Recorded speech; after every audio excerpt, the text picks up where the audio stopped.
Garmi ɗo hen ko mbaɗa wonde mawɓe PDS enen wonde mawɓe diwano PDS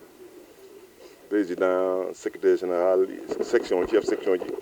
ɓe weeli ngara ɓe Kolda ɓe Sédhiou mbaɗa wonde Aliou Diop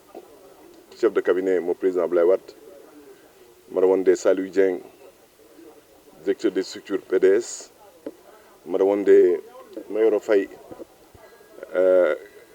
responsable PDS responsable comme PDS mbaɗa wonde Tidiane Tamba to Kolda ɗo mbaɗa wonde bandiraɓe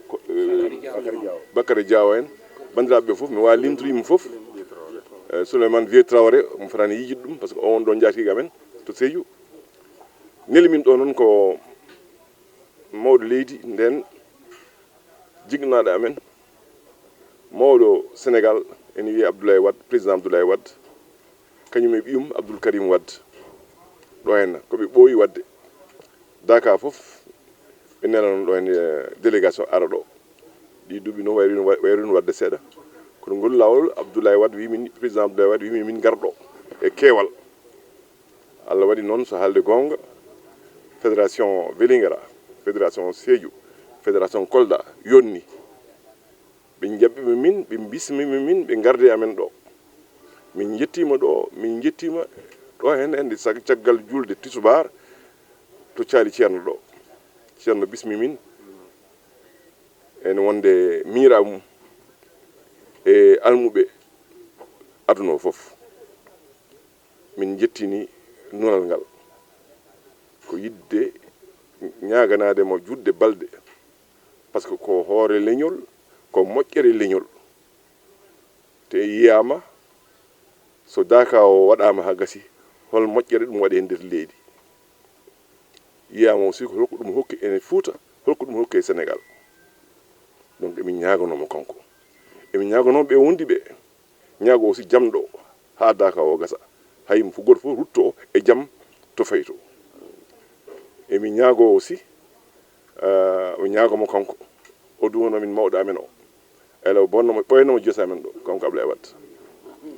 par ce que ko moƴƴere leydi ndi yiyama hande kala mo jiiɗa e Sénégal yeeso mum ene yooɗi ene welti saabu tumma to ene woɗɗuno yimɓe cikkono noon Sénégal fusat kono Sénégal fusani nde ummini junggo président Diomaye Faye Allah hokki ɗum laami ɗum ko teddungal makko Allah hokkimo donc emin ñaago Allah ɓoynamo ɗo ɓiyi ko mawɗo amen candidat amen wiye Abdoul Karim Wade kañum ne emin ñaago ceerno yo ñagonomo ceerno mbar siftora kala nde min Karim neli min ɗo mi ara mi wiyamo Karim nelimi ene ma o wi ala koy Abdoulaye Racine o wiyetake Karim o wiyetake Abdoul Karim sa yiiɗi o moƴƴire ne mbiyema Abdoul Karim min kiftinimo ɗum ande emin ñaagomo kanko ceerno o duno min ci kanko Karim Allah hokka min o arta e leydi ndi e jaam o walla laamu ngu wongu ɗon e jaam ha leydi ndi ɓamto kanko ne Allah hokka mo laamu taw ko ɓuural yimɓe fof ɓuural makko ɓuural yimɓe fof emin ñaagomo aussi o ñaagono Sénégal par ce que laamu kese so jooɗima ko laamu Allah hokkata laamu Allah tettata so welama kono Allah hokku si hokkata laamu a wela yalla emin ñaagoma o welna laamu ngu neɗɗo fof heeƴa hen ɗum won noon ko adduno min ɗo henna kanko ceerno ñaagade mo ɗum yettinde duwa o yettinde caminagu ceerno baba men Abdoulaye Wade e Karim Wade e kala wonɓe mawɓe PDS ceerno heeɗimi min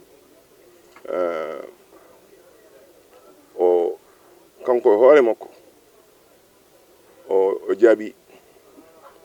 o haali ko woni hakkude makko e Abdoulaye Wade ko woni hakkude makko e galle Abdoulaye Wade